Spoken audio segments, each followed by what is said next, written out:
abrirlo, por favor.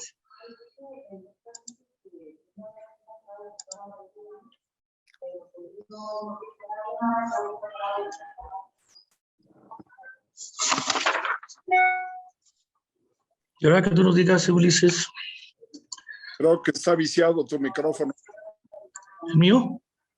Se oye un ruido al fondo. Pero no será de algún participante, sí los tienen.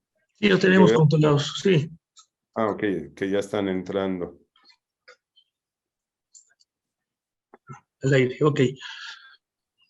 Buenas tardes a todos. Me da mucho gusto volvernos a encontrar. Bienvenidos nuevamente. Los saludo a todos con el mejor de los ánimos. Sean todos bienvenidos, señoras y señores, ingenieros e ingenieras, socios, participantes, invitados, colegas, académicos y amigos. Soy su servidor, Enrique Santos Gaona Muñoz, gerente del CAPIT, agradeciendo de antemano a todos los asistentes su presencia virtual a este extraordinario evento académico que se lleva a cabo mes a mes desde esta maravillosa Ciudad de México, así como a todos aquellos que nos acompañan más allá de las fronteras de nuestra República Mexicana. Es un gusto iniciar esta tarde alegre en el CAPIT, que es el Centro de Actualización Profesional e Innovación Tecnológica del Colegio de Ingenieros Civiles de México, agradeciendo de antemano su interés, su tiempo y entusiasmo por acompañarnos en esta nueva ocasión, con un gran expositor por demás interesante, con quien hoy iniciamos nuestra 18ª conferencia magistral de los grandes maestros de la ingeniería civil. Para empezar, tengo el gran honor de presentar el Presidium virtual que nos acompaña el día de hoy a nuestro gran evento virtual. En primer lugar, le damos una cordial bienvenida muy especial al doctor Roberto Stark Feldman, nuestro conferencista invitado, a quien le agradezco la oportunidad por haber aceptado nuestra invitación y su amable presencia en línea desde la sede de su hogar. Muy buenas tardes, estimado doctor. Muchísimas gracias. Bienvenido. No, gracias a usted, Enrique, y al Colegio de Ingenieros Civiles de México. Gracias. Por otro lado, le doy también la más cordial bienvenida al ingeniero y maestro Jorge Serra Moreno, nuestro presidente del 39 Consejo Directivo del Colegio de Ingenieros Civiles de México. Muchas gracias por acompañarnos. Buenas tardes, muy amables. Muy buenas tardes, muchísimas gracias. También nos hace el honor de acompañarnos el ingeniero Regino del Pozo Calvete, quien es el segundo tesorero del 39 Consejo Directivo del Colegio de Ingenieros Civiles de México. Muchísimas gracias, ingeniero. Muy buenas tardes por acompañarnos. También se encuentra con nosotros el ingeniero Miguel Ángel Rodríguez Vega, quien es maestro de tiempo completo del Departamento de Estructuras de la División de Ingenierías Civil y Geomática de la Facultad de Ingeniería de la Universidad Nacional Autónoma de México. Muy buenas tardes y gracias por acompañarnos, ingeniero. Gracias, buenas tardes. Y es así como iniciamos nuestro gran evento el día de hoy. Le voy a solicitar, si es tan amable, al maestro Jorge Serra Moreno, nos dé unas palabras de bienvenida para el doctor Roberto Stark. Adelante, maestro Jorge Serra. Muy buenas tardes. Hoy es la 18ª conferencia que tenemos de grandes maestros.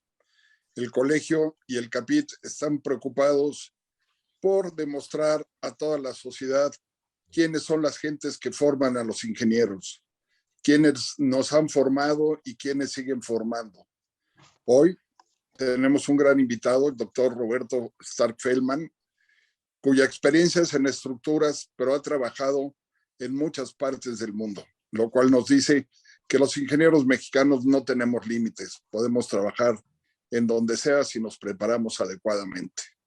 Igualmente, me permito saludar a Miguel Ángel Rodríguez Vega, es un gran amigo y un partícipe en todas las actividades del colegio, miembro de la Universidad Nacional Autónoma de México, del Departamento de Estructuras, pues que nos acompaña hoy en el tema que nos va a tratar el doctor Roberto Feldman.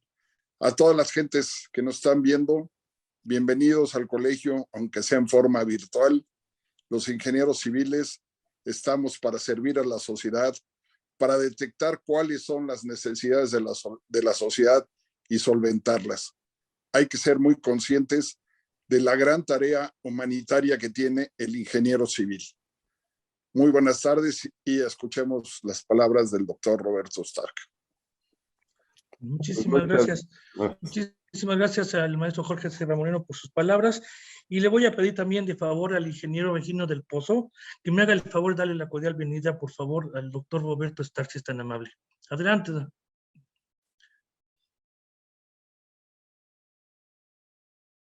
No soy tu micrófono, Inge.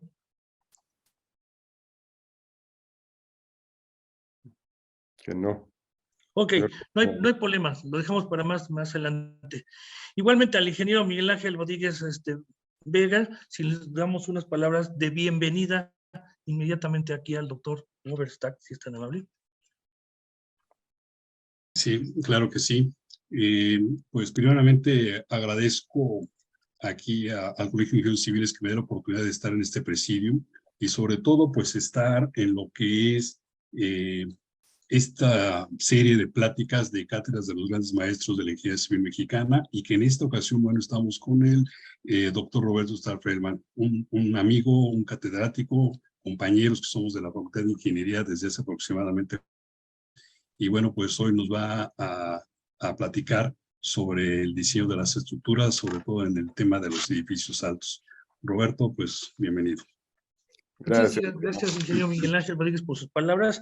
Me voy a permitir, antes de iniciar la conferencia que nos va a dar el doctor Roberto Stark, leer sus semblanzas, si son tan amables.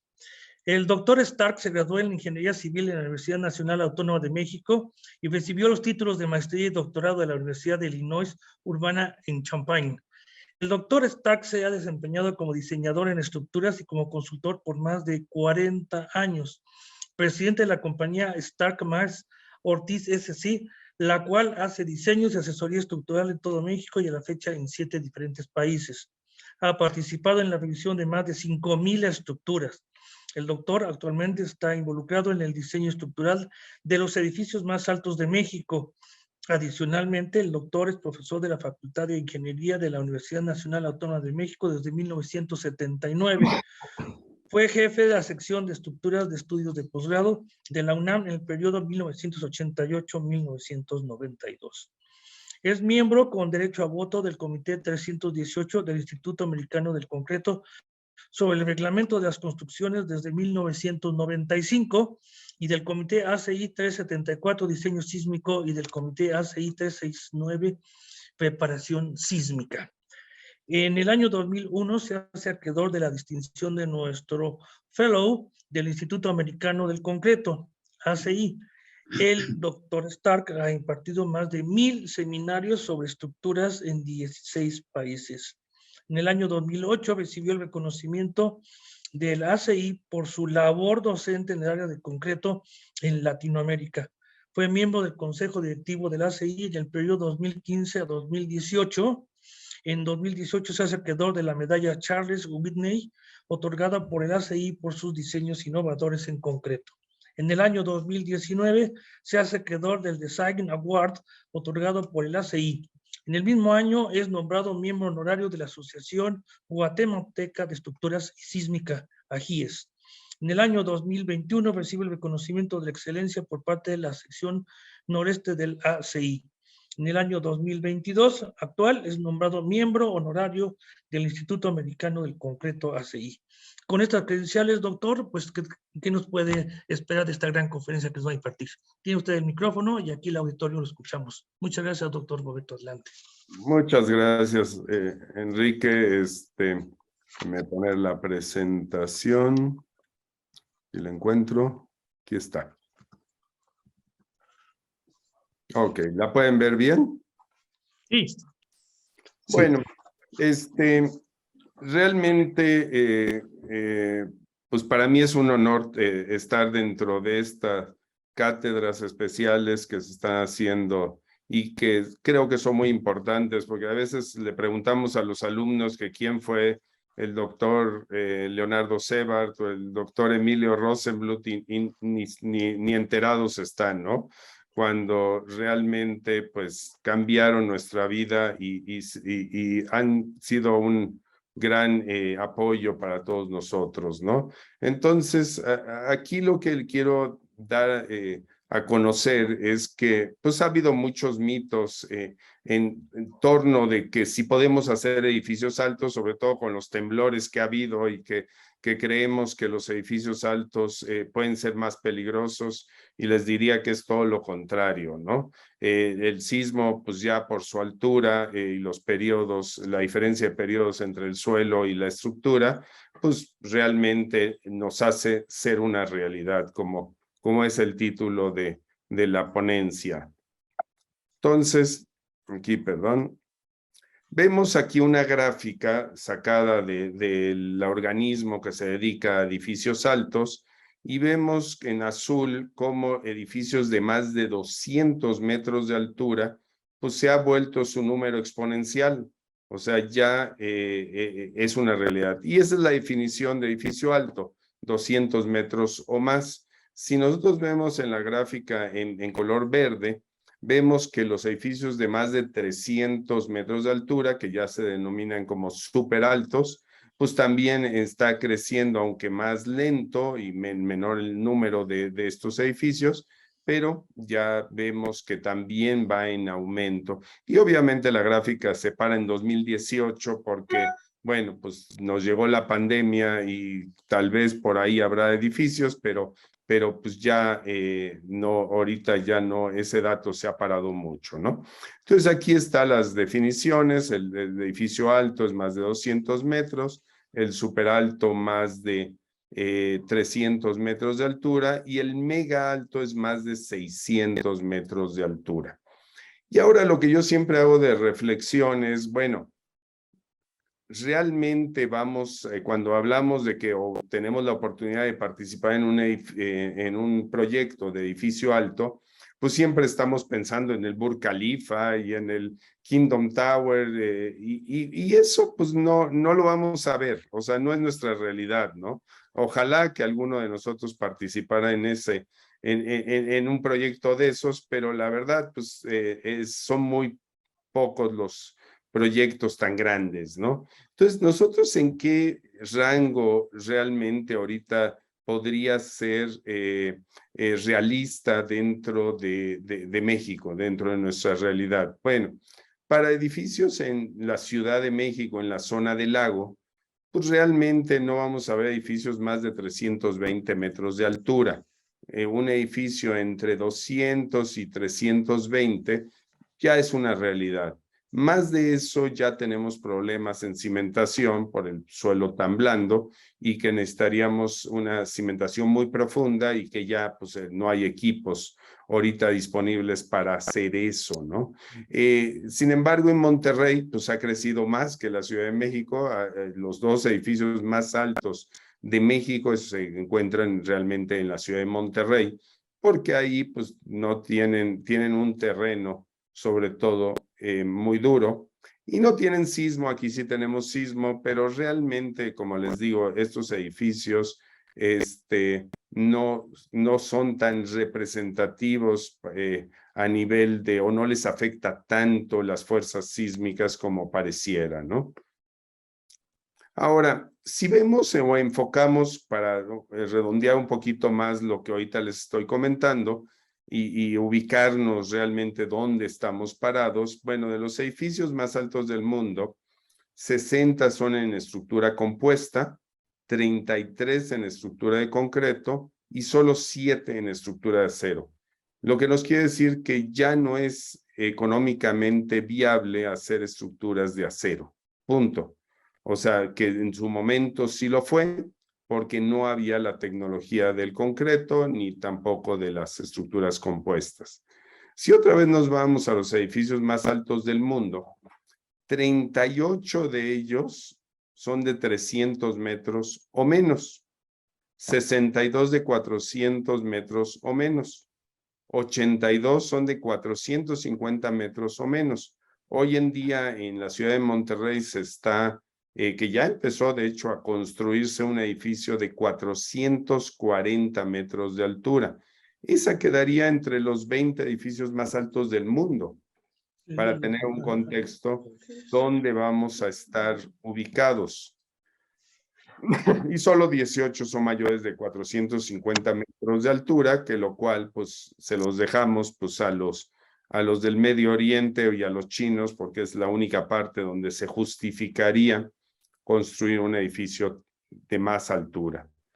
Y también otro dato curioso es que de los 100 edificios más altos del mundo, 88 fueron construidos en lo que va de este siglo, para que entendamos cómo pues cada día hay más edificios altos en el mundo. Y bueno, pues esto no hay que explicar mucho, es simplemente que el costo del terreno cada día es más costoso, obviamente en las grandes ciudades o en las ciudades económicamente más fuertes, y porque si yo pongo uno en medio de la sierra, pues ¿quién lo va a ocupar, no? Entonces, y ahí el terreno puede ser muy económico, pero bueno, pues no hay el mercado, ¿no? Si vemos también en esta otra gráfica, para ubicarnos, pues el primer país que empezó esta carrera de edificios altos, pues fue los Estados Unidos, ¿no? Aunque dice Norteamérica, realmente fue Estados Unidos, básicamente en 2 ciudades, en Chicago y en Nueva York. Pero como vemos con el tiempo, los americanos, es más, los americanos no tienen un mega alto hoy en día. ¿Por qué? Pues porque tienen demasiado terreno y no se justifica llenar, no se justifica tener un edificio tan alto porque no lo van a llenar, ¿no? Como pasa con Burj Khalifa, que todavía ni siquiera está 100% ocupado, y el Kingdom Tower de 1 kilómetro de altura, bueno, pues ese va avanzando, ¿no? Pero pues a ver si lo ocupan o no, ¿no? Entonces vemos aquí que Asia ocupa hoy día el primer lugar, que básicamente es China y Corea del Sur. Hay uno en Malasia, otro salpicado ahí en los otros países, pero básicamente China. Y bueno, pues China por su gran población que tiene, ¿no? Se justifica. La otra dato es que al principio todos estos edificios altos básicamente eran de oficinas. Y esto ha empezado a cambiar, tanto que ahora el mayor porcentaje son edificios de usos múltiples. Y ahora, pues con la pandemia estamos viendo que el número de metros cuadrados de oficina pues va a reducirse, ¿no? Hasta que lleguemos a otra realidad y que pues las oficinas empiecen a posicionarse, tal vez lo hagan, pero ya pues, nos dimos cuenta que podemos hacer muchas actividades en forma remota, ¿no? Y aquí otra vez pues vemos que el concreto y la construcción compuesta pues son las que más se utilizan hoy en día para estos edificios, y no el acero, y menos ahorita con la invasión rusa, que pues vemos que el costo del acero se ha disparado, y pues no así el costo del concreto. Entonces pues todavía más se vuelve el panorama de estructuras de concreto y estructuras compuestas pues más atractivo, ¿no? Y aquí enseño alguien me va a decir, ¿para qué enseño la torre latinoamericana que ya ahora se ve muy pequeña? Bueno, pues esta demostró al mundo, porque fue el edificio más alto del mundo, ubicado en zona de alta sismicidad. Un proyecto diseñado por Leonardo Sebart y revisado en Illinois por el doctor Newmark y el doctor Emilio Rosenbluth. Que bueno, pues rompió muchos paradigmas.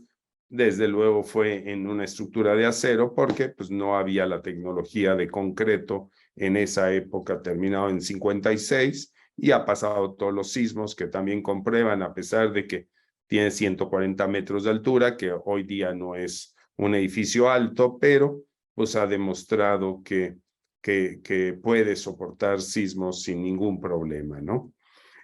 Aquí está el panorama de cómo ha crecido rápidamente cuando se hizo Torre Mayor, que está aquí, pues fue el edificio más alto de Latinoamérica, ¿no? Con 225 metros de altura.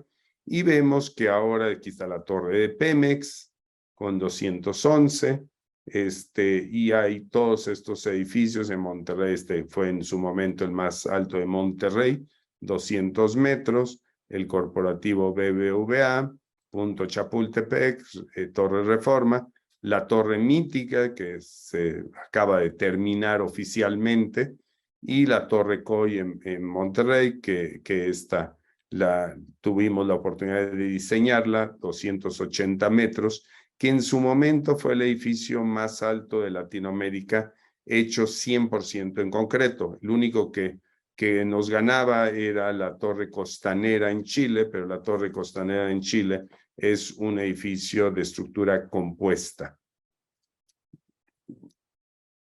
Si vemos ahora cómo se ha ido, bueno, Torre Insignia, el edificio más alto en Puebla, 230, no llegó a los 265, se quedó en 230. Torre Mítica, otra vez, Torre Coy, Torre Top, que es hoy día la más alta. Después está la de Reforma Colón, que está en diseño, y la Torre Rice, que como les digo, empezó ya la parte de excavación y que se pretende que sea de 440 metros de altura. Torre Reforma es compuesta por el suelo donde está ubicado, y la Torre Rice pues está en Monterrey.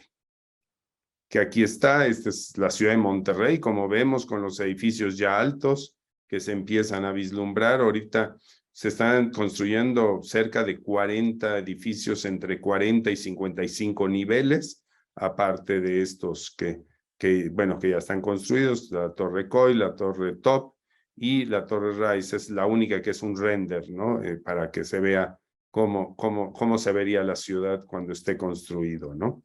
Entonces, pues vemos que eso se hace. Ahora, una de las cosas bien importantes, también hay que ser realista en estos edificios y también ver qué tenemos que hacer para que sea un éxito el edificio, ¿no? Y hablo un éxito que pues sea seguro, obviamente, y que económicamente sea un negocio, como dicen, ¿no? Y para ello tenemos, lo tradicional es que el arquitecto haga su proyecto y se lo entrega al estructurista, y el estructurista pues se haga bolas con lo que pensó en la arquitectura. Eso no se puede hacer.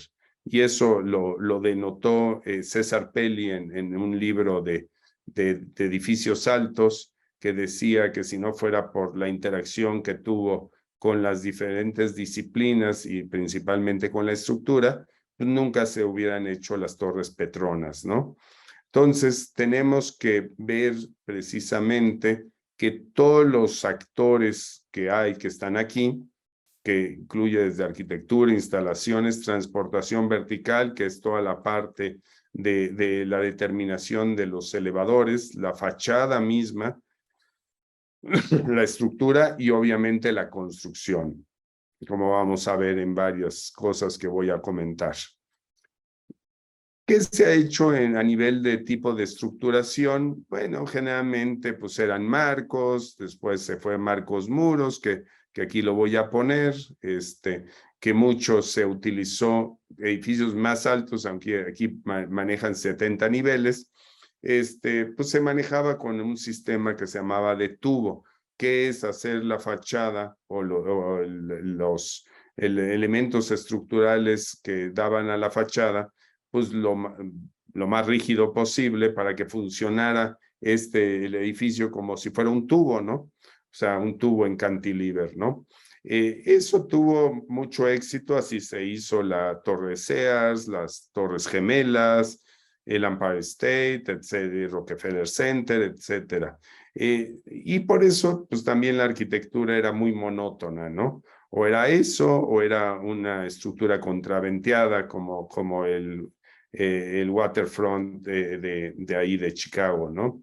Sin embargo, pues ya la arquitectura demanda y las ciudades modernas demandan de más creatividad y una estética pues un poquito más variable y más atractiva, ¿no?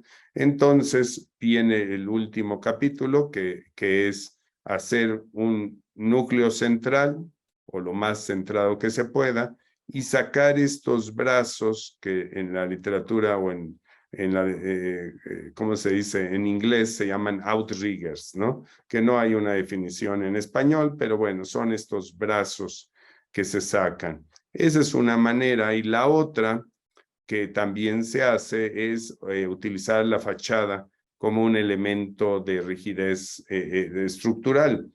La problemática de esto es que es muy lento y aparte otra de las cosas es que estas uniones de fachada, pues entre más grandes se va más rápido la construcción, que aquí también rompe el paradigma que el acero es más rápido que el concreto, pues no para estos edificios, ¿no? Porque en primera, si la pieza la hacemos más grande para tener menos conexiones, pues necesitamos una grúa más grande y ustedes saben que su costo va exponencial con respecto a la capacidad que necesita cargar estas grúas. Entonces, pues hay un balance entre el peso de estos elementos y el tamaño de estos elementos. Entonces, esa es la inconveniencia de esto, pero bueno, pues hay el atractivo como es el One World Trade Center o este edificio en China, ¿no? Que tenemos pues el núcleo central y tenemos ¿cómo se llama? La fachada, ¿no? Que también en México se han hecho este tipo de edificios, pero hoy en día son bastante costosos. El otro, bueno, pues es hacer estos anillos y hacer los outriggers como el Warsha en Los Ángeles, que se hizo, ¿no? Aquí en la planta y vemos estos brazos saliendo precisamente de ese núcleo para darle la rigidez al edificio. Que mucho también en sistemas, ya los amortiguadores, por ejemplo, que se usaron en Torre Mayor, ya no se usan, y ahora lo que se utiliza es poner estos diagonales con BRBs o con amortiguadores friccionantes, lo cual pues esto nos da un mejor comportamiento sísmico y también poder concentrar las zonas donde queremos que haya daño, porque aquí podemos cambiar estos dispositivos pues relativamente fácil. Y aquí vemos las diagonales que pues, se generan, que a veces pues interfieren en la operación, pero bueno, se colocan en los lugares estratégicos en esto. El Taipei 101, que ahora con el temblor de Taiwán, no sé si llegaron a ver el video que se veía, la verdad, muy impresionante esta bola. Está hecha para controlar el viento, para minimizar las fuerzas de viento, pero pues por sismo pues también se movió y la verdad se oía muy feo, ¿no? Cómo hacía esta bola, porque obviamente esto es una masa que crea fuerzas laterales a la estructura adicionales por tener esa masa, ¿no? Bueno, el ejemplo del outrigger, bueno, pues se ve en una grúa cuando abre sus brazos para tener mayor estabilidad. Y en la manera de los edificios, pues vemos esquemáticamente lo que hace. Lo que hace es que al tener un mayor brazo, reduce el momento de volteo en la base, ¿no? Entonces aquí se ve si no tuviera el punteado y si no tuviera estos outriggers y si tiene, pues se hace lo que es la línea sólida. ¿Dónde se ponen? Bueno, pues esto en el libro de outriggers de edificios altos, pues lo menciona en forma teórica, bueno, pues dónde colocar, en qué niveles colocar estos outriggers y la eficiencia que si no colocamos, pues la deformación es 1, pongamos, y si ponemos 1 aquí en la parte de arriba, pues sería aproximadamente 1/4. También depende de la rigidez de estos anillos, no es así como dice el diagrama tal cual, porque pues si esto no tiene la suficiente rigidez, pues no vamos a llegar a 1/4, pero bueno, aquí nos da el esquema donde colocarlos. Sin embargo, esto depende otra vez, ahí viene lo que hablábamos de las otras disciplinas, porque generalmente estos outriggers se colocan pues, donde menos estorben en el edificio, ¿no? Y entonces, pues es donde están los pisos mecánicos, donde tenemos los tanques de rebombeo de agua para no tener bombas tan grandes desde abajo hasta arriba. Entonces tenemos rebombeos o los cuartos de máquina de elevadores o los lobbies a veces comparten esto cuando no necesitamos todo el piso y tenemos solo el lobby y los departamentos o las oficinas, pues para no verse interrumpidas, pues mejor los usamos con los outriggers y podemos rigidizar el edificio fácilmente.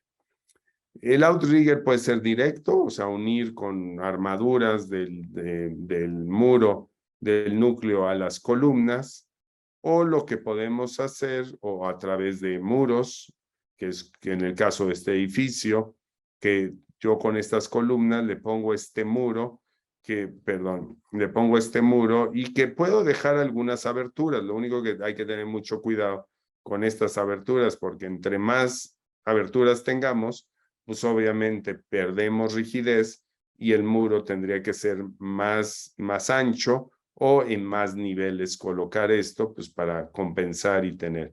Recuerden que en los edificios altos, una de las cuestiones que tenemos que delimitar mucho, pues es el desplazamiento lateral para reducir o minimizar los efectos P delta, ¿no? Entonces, pues necesitamos rigidizar estos edificios. Entonces, bueno, pues es la función que tiene el outrigger, ¿no? Y el otro es el outrigger virtual o indirecto, que es a través de las losas o a través de anillos, como fue en el Warsha también, que lo cual fue lo que se utilizó en Torrecoy, que se utilizó aquí, se ve claramente, un anillo aquí con puros muros de concreto y otro anillo en el piso 21 con también muros de concreto. ¿Qué ventaja tenía esto? Bueno, pues que cualquier contratista lo podía hacer, que eso era lo que queríamos, no necesitábamos algo muy sofisticado. Digo, tenía su chiste por pues, las concentraciones de armado que teníamos en algunos puntos, pero nada que no se pudo resolver. Y pues aquí vemos que bueno, se pueden dejar ciertas aberturas. Esto era para los equipos. Aquí en esta parte de la transición de las oficinas a los departamentos. Y ahí pues vimos que era idóneo colocar esto, donde está el tanque de recuperación de la alberca, y también otros tanques, otras cisternas para rebombear. Entonces dividíamos las oficinas, iban desde abajo hasta el último nivel de oficinas, y después los tanques que teníamos aquí era para abastecer de agua a los pisos superiores. Vemos en planta como la ventaja de tener este anillo, pues es que en la parte de medio podemos utilizarla fácilmente para todas las instalaciones. Si hubiéramos puesto armaduras o muros transversales, pues no podríamos unir esto, ¿no? Y vemos aquí cómo funcionan perfectamente los dos anillos en el análisis. Aquí está en planta baja, aquí está en el piso 21, cómo regresa el desplazamiento entre piso, y vemos en el piso 62 cómo otra vez regresa el desplazamiento entre piso, ¿no? Bueno, aquí están las Petronas, que también utilizó el sistema de outrigger, y fue el primer edificio que se hizo, el más alto que se hizo en concreto en el mundo, ¿no? Entonces, por eso, pues le dio vuelta al mundo, aparte de otros aspectos, pero pues se comprobó que sí se podía hacer de concreto en estas alturas. Sin embargo, aquí dos ejemplos que voy a dar rápidamente. Este es un edificio de 38 niveles, de 38 plantas, que obviamente se pudo hacer muy eficiente con una interacción marco-muro, ¿no? No necesitamos más. Aquí está el núcleo muy pequeño, las columnas guiadas en esta dirección porque teníamos más rigidez por estos muros en esta otra dirección. Vemos una estructuración muy sencilla y muy eficiente, ¿no?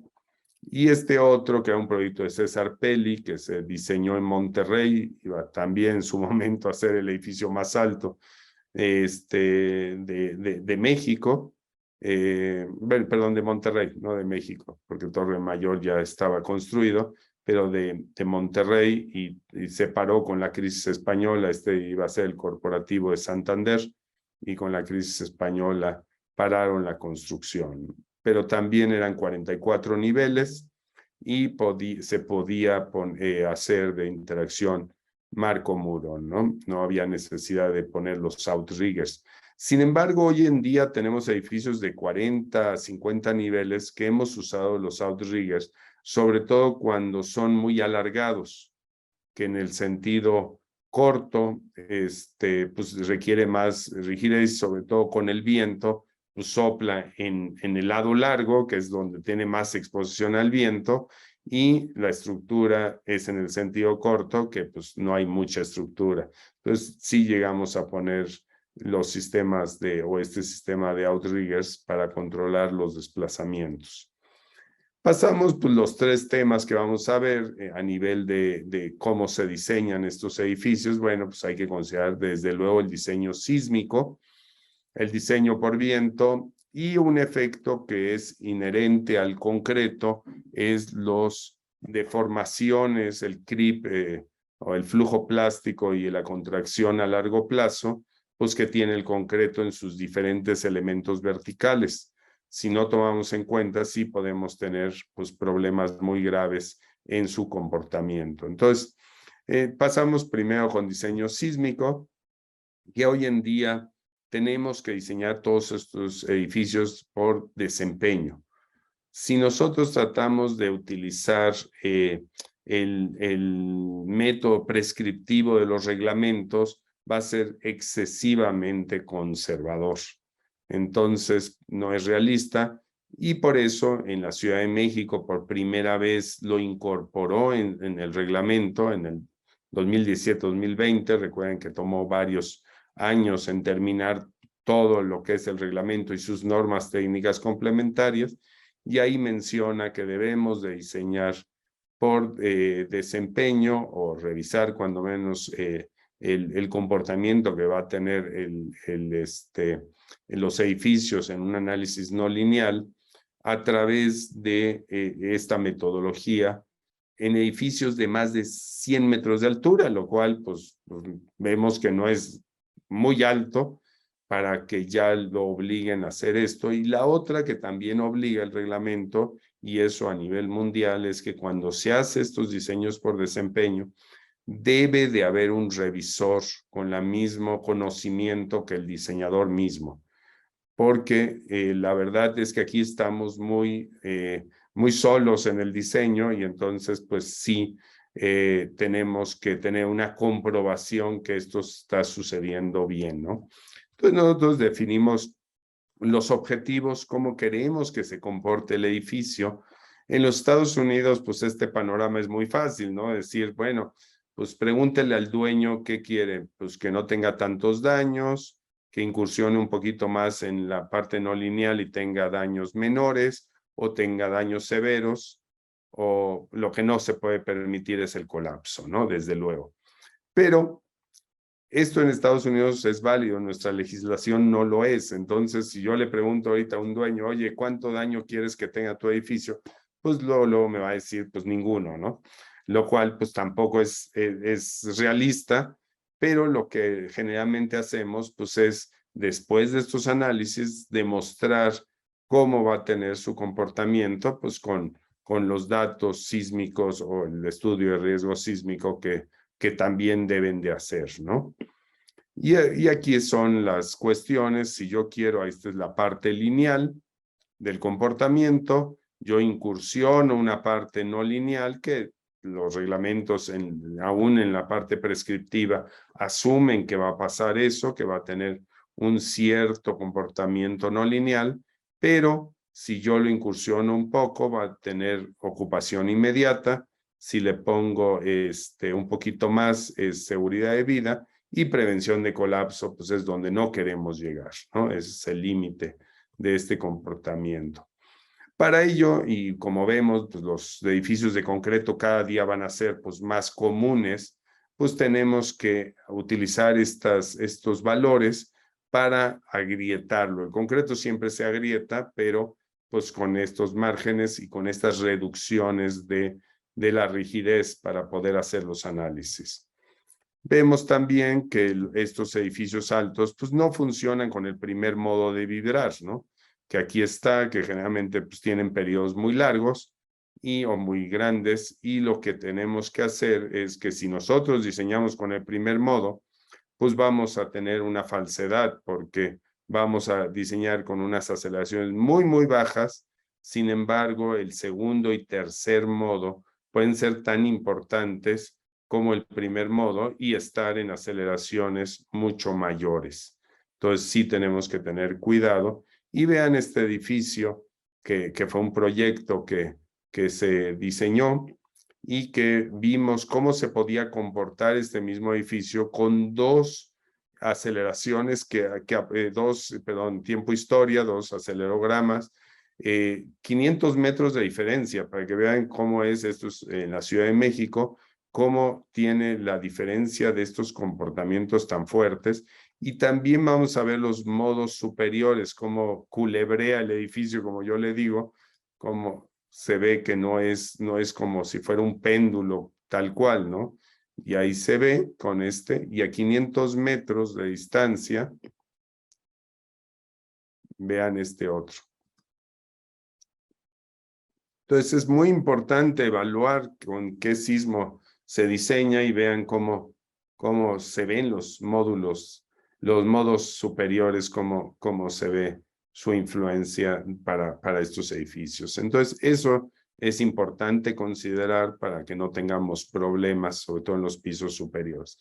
Este es un edificio que es el de BBVA en Parques Polanco, en la cual también una de las cosas que se ha hecho y que hemos pues realmente hecho con buen éxito para precisamente ver cómo se comportan estos edificios en zonas sísmicas, es instrumentar estos edificios, tanto la Torre BBVA como este edificio, el centro operativo, tienen acelerógrafos en varios niveles y nos están dando en forma inmediata después de un temblor, pues cómo se comportó el edificio, aparte de tener este modelo que acompaña eso. Entonces, si nosotros hacemos esto, hacemos el análisis elástico, de acuerdo al reglamento, ahí está, 3.2 de periodo, se desplaza según el reglamento, pues, 10 centímetros, vamos a redondear, 60 centímetros a nivel del límite superior de contracolapso, que sería prevención de colapso. Hacemos el análisis no lineal, aplicamos la tablita que les enseñé, se aumenta el periodo y hacemos un pushover para ver cómo sería el comportamiento del edificio en una manera de una distribución de fuerzas dada. Obviamente va a variar algo, pero nos da la idea cómo se van formando las articulaciones y si se puede formar un mecanismo, ¿no? Claro, lo empujamos a 2.5 metros de distancia, o sea, de formación lateral, lo cual pues eso es prácticamente imposible, pero era para graficar esto. ¿Cuándo sucede la primera articulación en ocupación inmediata, cuando en seguridad de vida y cuando en prevención de colapso? Sin embargo, vean dónde nos quedaron los puntos de acuerdo al reglamento. Esto nos indica que no podemos diseñar con el reglamento tal cual si queremos hacer un edificio pues económicamente viable, ¿no? Vemos aquí los 10 centímetros y aquí los 60 centímetros que no se acercan ni siquiera a la primera articulación de ocupación inmediata. O sea, este negro debería estar cercano a este verde y este anaranjadito debería de estar cercano al azul. Obviamente de aquí a acá, como digo, es jugarle, ¿no? Generalmente debemos de estar en este rango para estar pues del lado seguro, ¿no? Y aquí ponemos al edificio, aparte de hacer el pushover, este sí es el análisis no lineal como tal, es meter 11 tiempo historias y poder revisar su comportamiento, ¿no? Y vemos aquí en este, que es el máximo creíble, cómo pues, se mueve el edificio, se forman aquí algunas articulaciones, como vemos acá, pero desde luego no hay ningún mecanismo de falla, y lo único que va a pasar es que tal vez tenga algunas fisuras por esta parte, y la ventaja también que comprobamos que todas ellas se dan en los extremos de las traves y ninguno en las columnas, que es lo que realmente queremos que pase para que tenga un buen comportamiento, ¿no? Pasamos rápidamente a diseño por viento, que también hoy en día, a pesar de que ahorita les voy a enseñar cómo diseñamos Torre COI para esto, ¿no? También se está hoy día haciendo varios estándares para que se diseñe por desempeño, porque también lo estamos reconociendo de que antiguamente se hablaba del peor viento, que tal vez pues, sucediera en 50 años o lo que sea. Lo cual, pues el viento es más frecuente, generalmente tenemos un año, cuando menos un día al año de un viento fuerte, pero pues no podemos que no se mueva el edificio, que se mueva muy poco el edificio para nada más un día, ¿no? Mucho de esto se originó pues en ciudades como Chicago, como Nueva York, que tienen vientos muy frecuentes, pero realmente no así en otros lugares del mundo, ¿no? Entonces aquí está Torre COI, ¿no? El diseño, 279.5 metros de altura. La ingeniería la hizo Tordon Tomasetti junto con nosotros. Y lo que tiene la estructura es básicamente es un núcleo central dado por el número de elevadores que necesitaba el edificio, así se definió el tamaño de ese núcleo. Tenemos los dos anillos que les mencioné, unidos por las losas abajo y arriba, y esas se unen a las columnas, así de fácil. Todas las demás losas no tienen traves, son losas planas macizas de 25 centímetros. O sea que realmente la rigidez que contribuyen esas losas intermedias, pues es muy, muy bajo. Y aquí se ve parte de la construcción y cómo se va viendo la obra, la cimentación. Y vean el outrigger, esos dos anillos solo contribuyeron en el sentido norte-sur 25% y en el sentido este-oeste el 15%. O sea que la gran mayoría de la resistencia lateral del edificio estaba dado por el núcleo central. Aquí se ve cómo está. Bueno, se hizo el túnel de viento, lo tradicional. Se sacan estas gráficas, estas curvas que se hacen para la aceleración pico. Deben de cumplir estos criterios, que uno son de la ISO, otro de RWDI, que fue la compañía de laboratorio que hizo el estudio. Y lo que tiene que hacer es que esta curva debe de estar igual o por debajo de estos criterios, lo cual pues aquí vemos que, como dicen, pasó de panzazo, ¿no? O sea, teóricamente pues decíamos, bueno, estaba al límite el diseño, no queríamos que estuviera sobrado, pues por lo mismo que sabíamos que el criterio es bastante conservador. En 2018, el 14 de diciembre, sucedió un viento que fue más o menos el 70% de la velocidad del viento de diseño, lo cual pues, ya fue una prueba buena. Y vean lo que pasó en el último piso de la torre, en el piso 69, pues que estas estatuas que están colgadas, pues se movían. Estas se movían, sobre todo esta de aquí, voy a pasar otra vez para que lo veamos, se movía. Esto solo lo supo el director general, que yo le dije cuando fui a ver su edificio, que le digo, cuando vaya a haber un viento fuerte, pues estas estatuas se van a mover. y por eso lo grabó. De hecho, él lo grabó. El resto de las personas que estaban en ese piso ni enterados que había viento, ¿no? O que se estaba moviendo el edificio. Y por último, vamos a ver las propiedades del concreto a largo plazo. ¿Por qué son importantes? Bueno, por este efecto. Tenemos el núcleo, tenemos las losas uniendo a las columnas.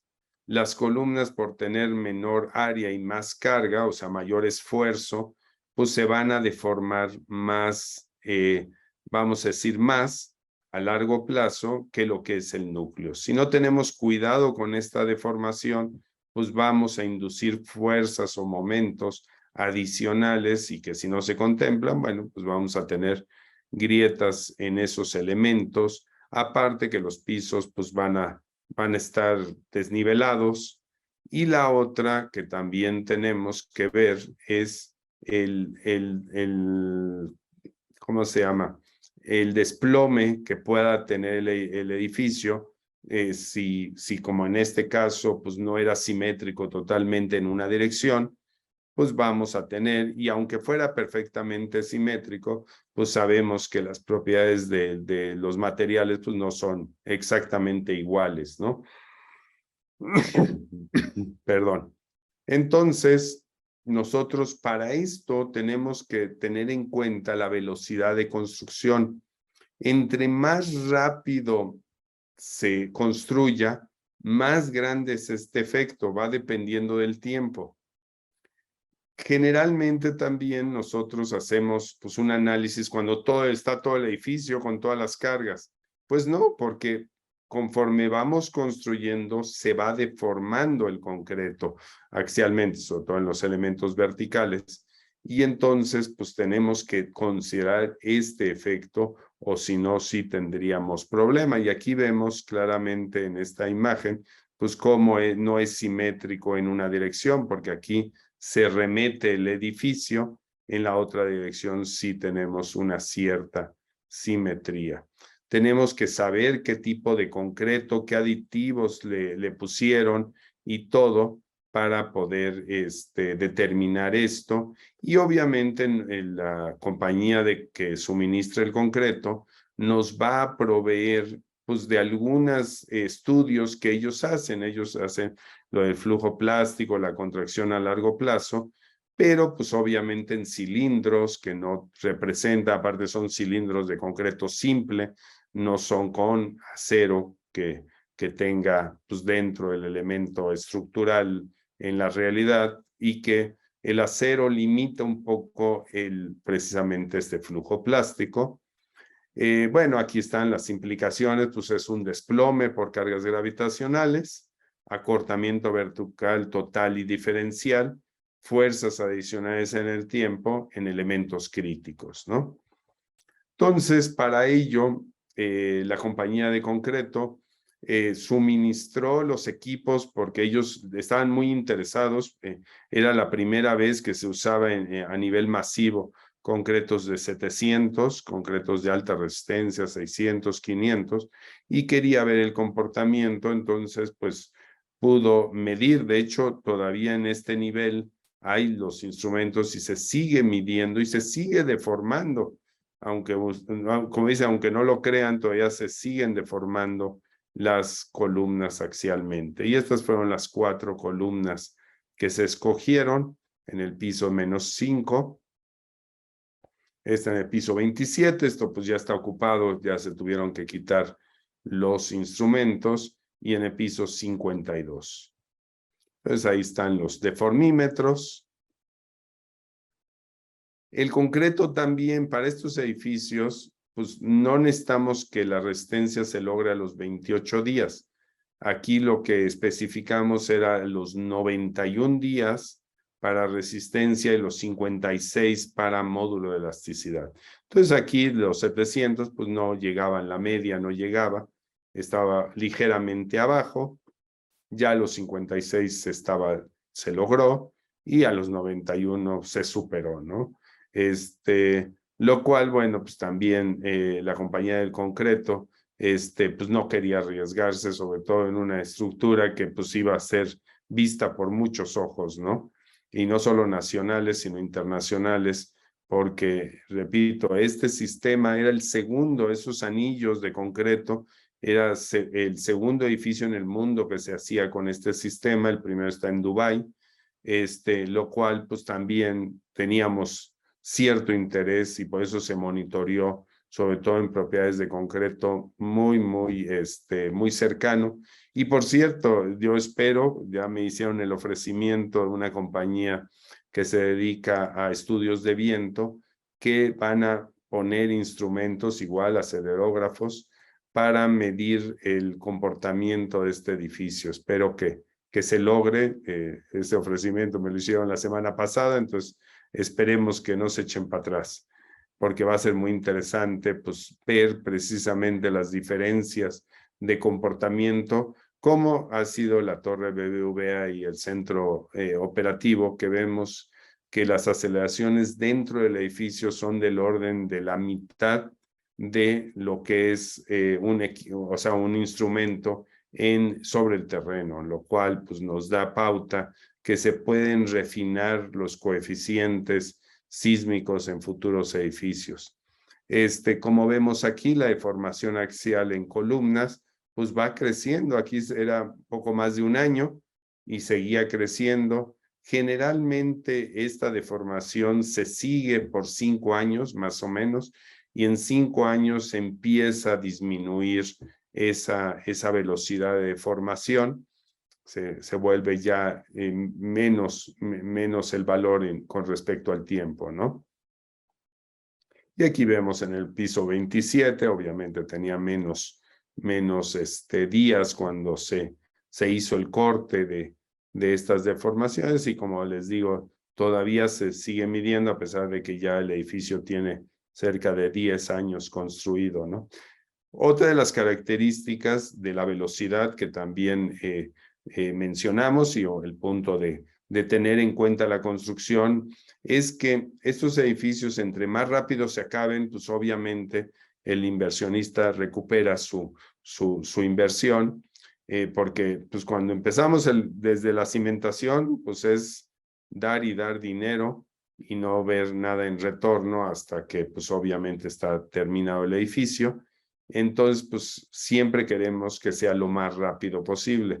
Esta torre de 69 pisos se terminó en menos de 2 años. Teníamos una velocidad de 5 días por piso, que estaba todo calculado para que fuera 3 días por piso, como les comentaba.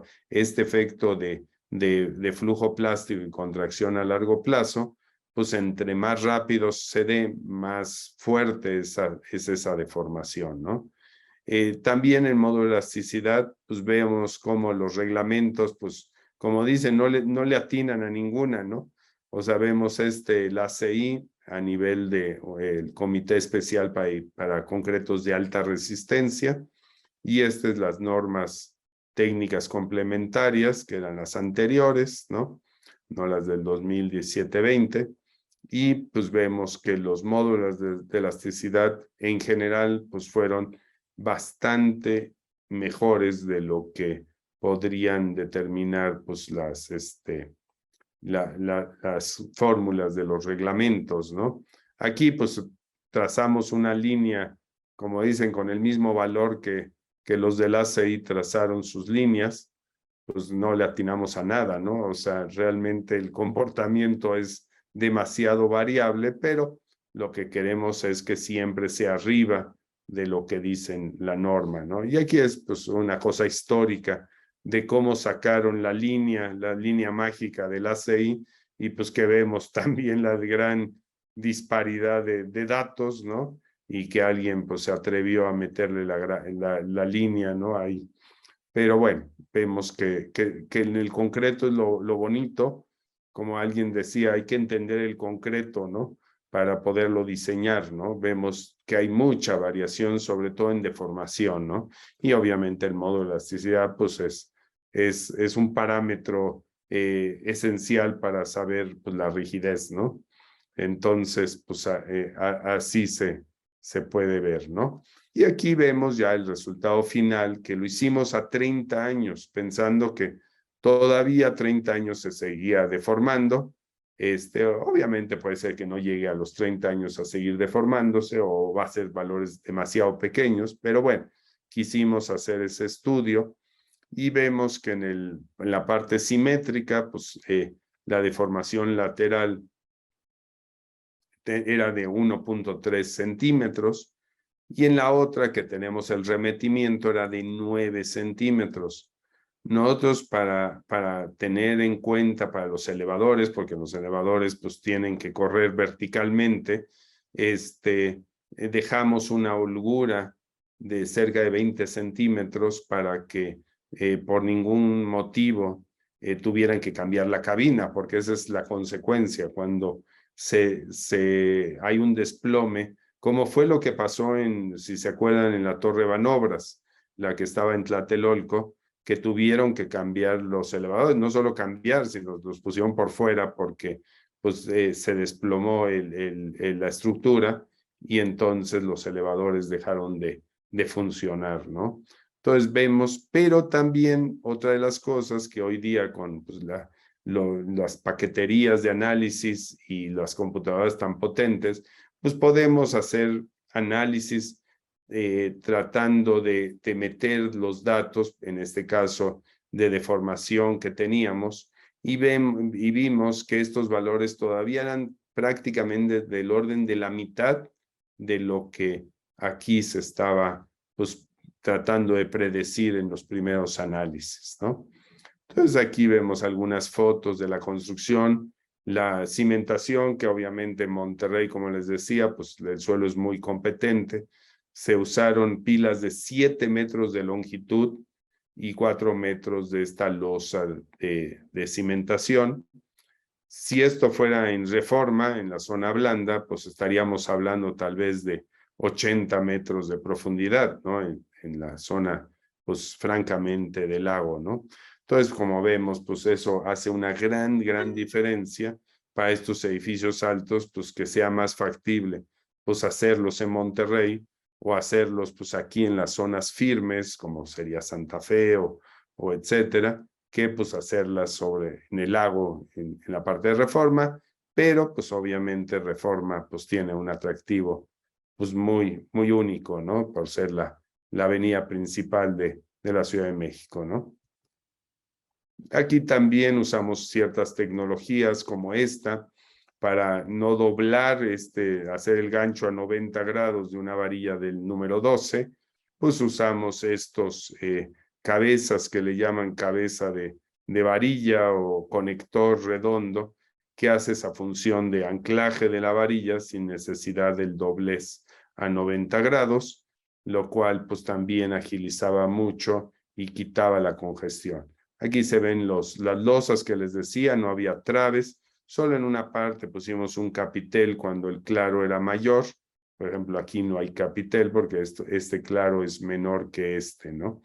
Pero pues es una losa maciza, plana maciza, para lograr precisamente una velocidad de construcción pues bastante buena, ¿no? Aquí se ve, era postensadas también las losas, para ayudar y poder descimbrar lo más rápido posible. Y aquí se ve el avance, se ve otra vez las puntas del postensado.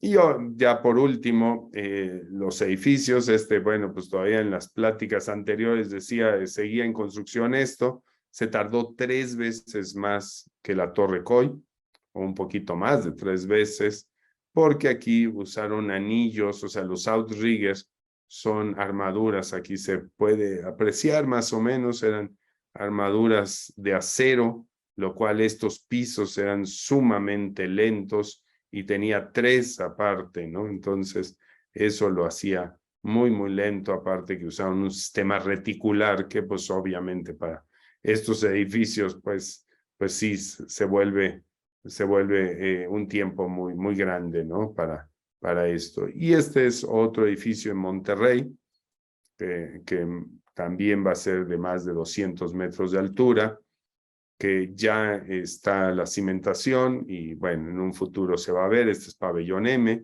nada más para tener de referencia. Este de 200 metros de altura, este va a ser como 250. Y bueno, pues la famosa Cerro de la Silla, ¿no? Que es muy característico de Monterrey. Y este otro es otro edificio de 300, de un poquito más de 300 metros sobre Reforma, que empezamos el diseño, pero bueno, ya el inversionista decidió esperar a continuar con esto, pero también era un edificio bastante interesante. Como vemos aquí, eran anillos perimetrales y con outriggers, el sistema de outriggers, y aquí un contraventeo dado por las columnas inclinadas. Entonces, con esto, bueno, aquí se ve Reforma, pues se ve lo atractivo de tener estos edificios altos. Aquí está el edificio, Torre Mayor, bueno, falta aquí Punto Chapultepec, que está acá, Torre Reforma también, San Regis, BBVA, y en fin, aquí pues vamos a ver más y más edificios. Hay varios proyectos en planeación sobre este corredor Reforma, y que bueno, esperemos que las condiciones mejoren y que pues los inversionistas se animen a hacer estos edificios, pero como vemos, pues es toda una realidad estos edificios altos. Entonces, con esto, pues les doy las gracias y estoy listo para cualquier pregunta que quieran hacer. Muchísimas gracias, doctor. Muy interesante todo lo que nos planteas. La verdad es que muchas cosas es imposible que las pueda uno guardar o tener con toda precisión como lo has hecho el día de hoy. La intención era precisamente que nos dieras información, nos dieras una plática de algo que muchas veces pues uno desconoce, ¿no? Bien, voy a entrar a la sesión de preguntas y respuestas. Tengo aquí algunas que me han hecho llegar. Una de ellas es, ¿qué factores limitan verdaderamente la altura de un edificio de más de 600 metros? Porque aquí estamos acostumbrados a verlos más cortos, pero uno de 600 metros... Pues sería primero la necesidad, ¿no? O sea, de hacer uno de 600, porque ya ahí sí el incremento en costo de uno de 300 a pasar a uno de 600 sería significativo. Por las tecnologías que tenemos hoy en día, que van a ir avanzando, vamos a tener materiales mejores, ¿no? Porque digo, el concreto lo vemos y siempre definimos, ¿no? Pues es grava, arena, agua, pero pues no contamos con los aditivos, ¿no? Los aditivos o refuerzos alternativos que también ya se están manejando, lo cual pues eso nos va a ayudar. Pero, por ejemplo, en la Ciudad de México, en la zona del lago, sería imposible hacer uno de 600 porque no tenemos manera de cimentar eso, ¿no? Sería pues pasar estos estratos de arcilla, que cada día encontramos otro estrato de arcilla más profundo, ¿no?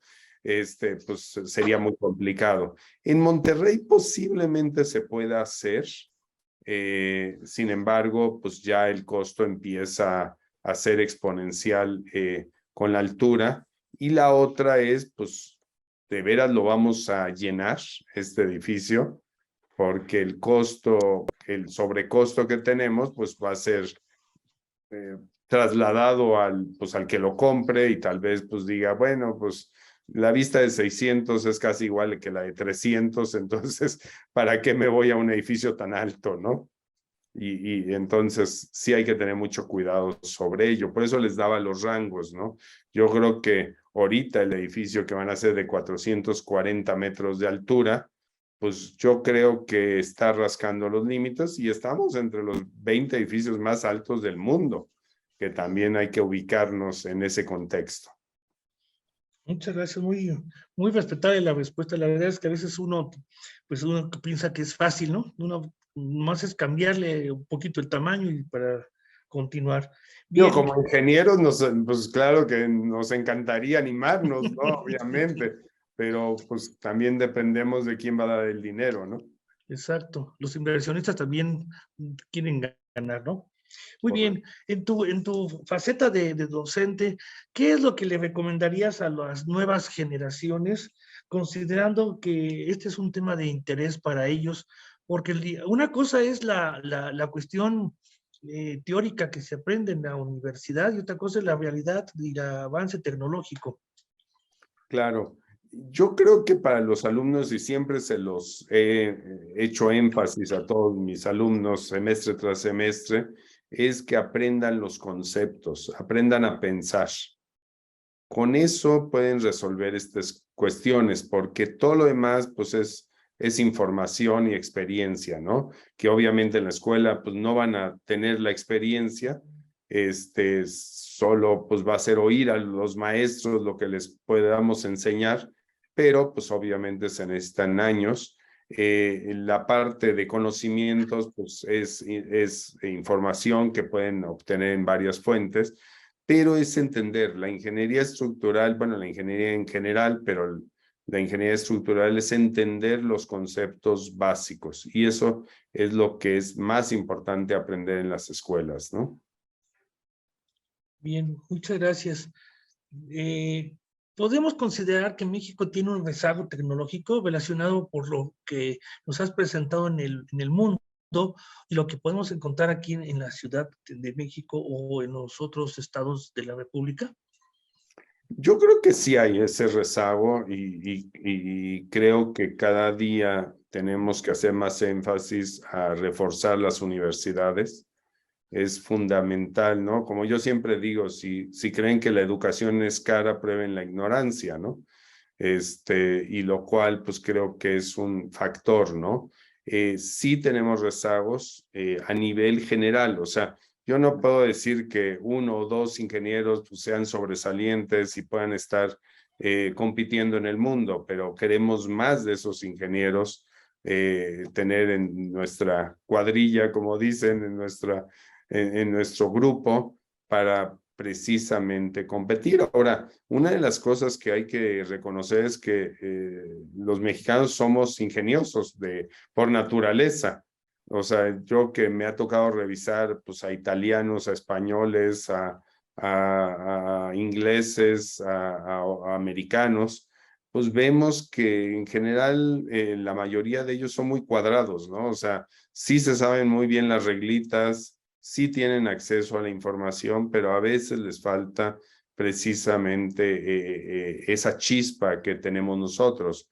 Entonces yo creo que explotando, teniendo más cercanía a esos conocimientos, pues podemos competir pues uno a uno, ¿no? Con cualquier lado del mundo y disminuir ese rezago que cada día pues puede ser más grande, ¿no? Sí, porque obviamente tú has tenido forma de, pues ahora sí que comparar, ¿no? El avance tecnológico de otros países con el nuestro y bueno, tienes una definición un poco más clara. Otra pregunta que nos llega aquí dice, uno de los mayores retos y limitaciones del análisis no lineal estático es encontrar un patrón de carga que produzca una deformada consistente con la deformada en la estructura ante cargas dinámicas. La pregunta es, ¿qué patrón de carga estática equivalente se utiliza en edificios altos? Es irrelevante, o sea, yo puedo hacer pues, la triangular, la constante, puedo usar cualquiera, porque al final es una idea de dónde estamos parados. El análisis no lineal realmente se hace con los tiempo-historia, que por eso se piden más tiempo-historia, antes eran 7, y ahora, bueno, 7, y entonces eran las respuestas máximas, ahora usamos 11 pares, que son los representativos de los temblores que puede experimentar el edificio, y con eso, de hecho, ya las respuestas son promedio, lo cual eso hace ver que ya podemos refinar ese comportamiento. Pero realmente lo que queremos es eso, o sea, por eso les enseñé el pushover para ver la curva de capacidad, que es aproximada a la curva de capacidad, pero ya después les enseñé, bueno, un marco, no era todo el edificio, pero era un marco, cómo se veía y cómo se articulaba, ¿no? Y qué tipo de articulación generaba. Ese es lo que realmente es el análisis no lineal. Muy bien, muchas gracias. Juan Carlos Cruz Morales nos dice, ¿qué opinión tiene el doctor sobre los corresponsables en seguridad estructural de la Ciudad de México? Bueno, como que eso estamos, como dicen, en un terreno árido, ¿no? Así es, un compromiso. Porque, bueno, ahorita ya hay pues corresponsables nivel 1 y nivel 2, ¿no? El nivel 1 se supone que ya deben de poder revisar estos análisis no lineales, ¿no? Lo cual, que creo que es el 1, ¿no? Porque hay veces que de repente le cambian que el 1 es uno y otro. Pero, o sea, uno de esos grupos, pues ya pueden revisar estos análisis. Pero, sin embargo, los desarrolladores generalmente quieren, independiente del corresponsable, quieren una opinión de personas que tengan el mismo nivel del diseñador, que muchas veces los corresponsables pues no lo tienen, ¿no?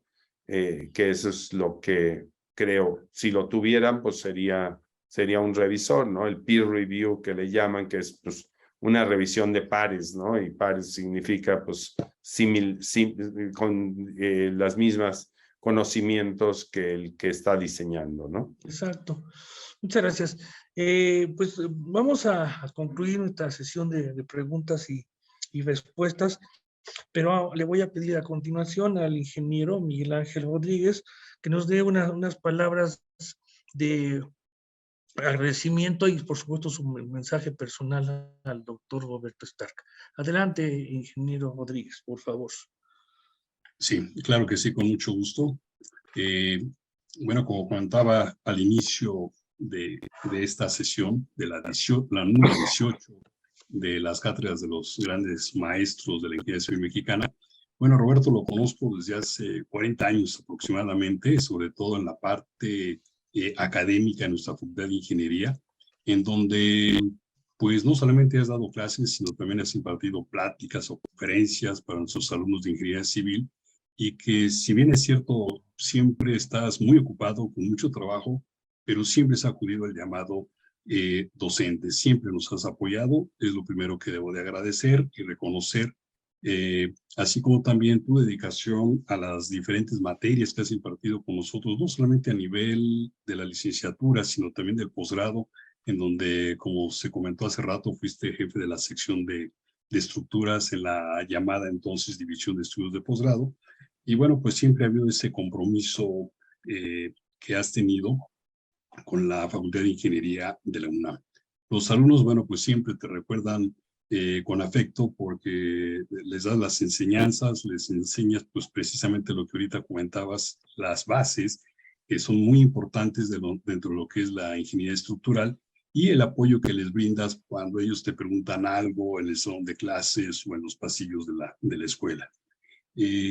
También se reconoce tus aportaciones que has dado, Roberto, en el ejercicio de la profesión, en el área de las estructuras, el diseño de proyectos importantes como estos que nos has estado platicando durante esta sesión, muy interesante, por cierto. Y pues no me queda más que felicitarte, Roberto, por este reconocimiento que te otorga el Colegio de Ingenieros Civiles al estar en este ciclo de las cátedras de los grandes maestros de la ingeniería civil mexicana. Y bueno, pues principalmente creo que lo que puedo yo decir. Y pues gracias, Roberto. Gracias, doctor Ángel. Muchísimas gracias, ingeniero. Pues la verdad es el escenario ideal que a veces pensamos los académicos que debemos de darle en toda oportunidad y en tiempo a los expertos en cada una de sus temáticas. Yo creo que el doctor Roberto Stark no es la excepción. Nos da una cátedra de información, de una experiencia bárbara de tantos años de estar en la profesión, y además ejemplo de lo que es un mexicano trabajando en el extranjero, trayendo toda esta información que es valiosa para todos. Muchísimas gracias, Miguel Ángel Rodríguez, muchísimas gracias. También le voy a pedir de favor al ingeniero Regino del Pozo, nos haga el favor de darnos sus apreciaciones y un mensaje de agradecimiento al doctor Roberto Stark, por favor.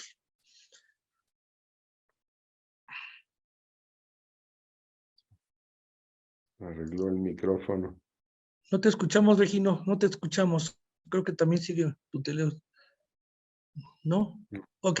De todos modos, yo agradezco la la participación del ingeniero con su presencia. La verdad es que era una de las personas que yo tenía mucho interés en que diera un mensaje, doctor, pero la verdad es que es importantísimo muchas veces lo que comentamos en una y dos ocasiones por ahí en el camino, ¿no? La tecnología nos hace muchas bromas, ¿verdad? Así es, hoy no fue una excepción marcada. Muchísimas gracias, ingeniero Mejino del Pozo. Y también le voy a pedir de favor finalmente al ingeniero Jorge Seba Moreno, nuestro presidente del Colegio de Ingenieros Civiles, nos mande un mensaje de agradecimiento para el doctor Roberto Stark. Adelante, maestro, por favor, si es tan amable. Yo creo que fue una gran plática la que nos dieron hoy y confirma dos máximas que hay en la ingeniería. El límite de los proyectos es nuestra mente. ¿Cuál es la capacidad de los ingenieros para desarrollar? Pues lo que tengamos en nuestra mente, y entre más preparados estemos, más y mejor proyectos ejecutaremos. Y la otra máxima que nos han platicado muchas veces es: en ingeniería no hay imposibles, hay incosteables. Entonces yo quiero dejarle eso a los jóvenes para que lo mediten, y como dice él, estamos aprendiendo las bases, nunca se para de estudiar. En el colegio tenemos el Centro de Actualización Profesional, es estar actualizados día con día. Hoy más que nunca hay más herramientas, hay más literatura, hay más métodos, más procedimientos constructivos que en el Colegio de Ingenieros, en el CAPIT específicamente, podrán encontrar. Doctor, muchas gracias y agradecemos la presencia en esta 18ª conferencia. Muchas gracias a ustedes. Muchísimas gracias de su palabra del ingeniero Jorge Seba por acompañarnos aquí en este momento. Pues yo no me quedo atrás, mi querido doctor. También agradecer, pues obviamente, el trabajo realizado el día de hoy, que lo fuimos trabajando durante días para que este día fuera muy especial para don Roberto Stark. ¿Cuál sería tu comentario final, don Roberto, para terminar nuestra intervención? Pues yo creo que hay que seguir avanzando. O sea, hay mucho que hacer. Creo que la ingeniería civil, específicamente la ingeniería estructural, tiene un gran campo hoy en día. La necesidad de más vivienda, de más infraestructura, que a mí me tocó hacer mucho de la infraestructura, el drenaje profundo, participé, los centros de exposiciones, hospitales. Aquí estamos hablando de una parte que últimamente me he dedicado, pero la verdad es que hay un montón de cosas que hacer y pues yo creo que hay que seguir preparándonos para poder lograr esos límites, ¿no? Que hablamos que de hacerlos infinitos, ¿no? O sea, yo creo que no hay límite, ¿no? Y que sí tenemos mucho por hacer en este país. Pues yo agradezco este mensaje, que la verdad espero que los jóvenes tengan conciencia de la gran importancia que es que esta experiencia vertida en este tiempo que nos ha brindado el doctor Roberto Stark llegue precisamente a la conciencia de todos aquellos que tengan verdaderamente el interés de ser lo más creativos y lo más importante que puedan lograr en su vida, que es el éxito, ¿no? Yo creo que todos queremos ser alguien diferentes en la vida, y yo creo que no hay como copiarle o seguir el camino de gente valiosa como lo hizo el día de hoy el doctor Roberto Stark-Feldman, a quien le agradezco mucho su tiempo y su participación. Le vamos a presentar aquí un pequeño reconocimiento al doctor, en donde vamos a enviárselo posteriormente por vía electrónica para agradecer precisamente la intervención del día de hoy. Si es tan amable, por favor, Ulises, por favor. Lo voy a leer, aquí lo tengo enfrente de mí, doctor Roberto Stark. Dice: el Centro de Actualización Profesional e Innovación Tecnológica del Colegio de Ingenieros Civiles de México otorga el presente diploma al doctor Roberto Stark-Feldman por su participación en la conferencia Los edificios altos son una realidad. Cátedras de los grandes maestros de la ingeniería civil mexicana, impartido en la Ciudad de México el día 27 de septiembre del año 2022. Firman alcance el ingeniero Jorge Seba Moreno, presidente del Consejo Ejecutivo del Colegio de Ingenieros Civiles actual, y del maestro Carlos Herrera Anda, segundo secretario propietario del CAPIT. Este documento que está aquí en mis manos, yo inmediatamente te lo voy a llegar el día de mañana, con mucho gusto, de manera electrónica, para que tengas una evidencia, un testimonio del trabajo realizado el día de hoy, y que te agradezco yo en nombre del CAPIT y todo lo que colaboramos con el Colegio de Ingenieros Civiles, esta aportación que nos dejas con tu experiencia y tu conocimiento. Doctor Roberto Starr-Feldman, muchísimas gracias por haber colaborado en esta ocasión con nosotros. Muchísimas gracias a todos los que nos han acompañado. Agradezco mucho al ingeniero Miguel Ángel Rodríguez Vega sus palabras, y la verdad es que es importantísimo siempre que alguien se acerque a darle un reconocimiento, un apoyo, pues, a la gente que nos hace el favor de acompañarnos. Ingeniero Mejino del Pozo, muchísimas gracias por su presencia, y por supuesto al presidente del Colegio de Ingenieros Civiles, al ingeniero Jorge Sebra Moreno. Agradezco a todos y los espero el día 25 de octubre, que es de la siguiente sesión que tenemos preparadas para todos ustedes, para continuar nuestras conferencias magistrales de mes a mes. En nombre del CAPIT del colegio, a todos muchísimas gracias y muy buenas noches.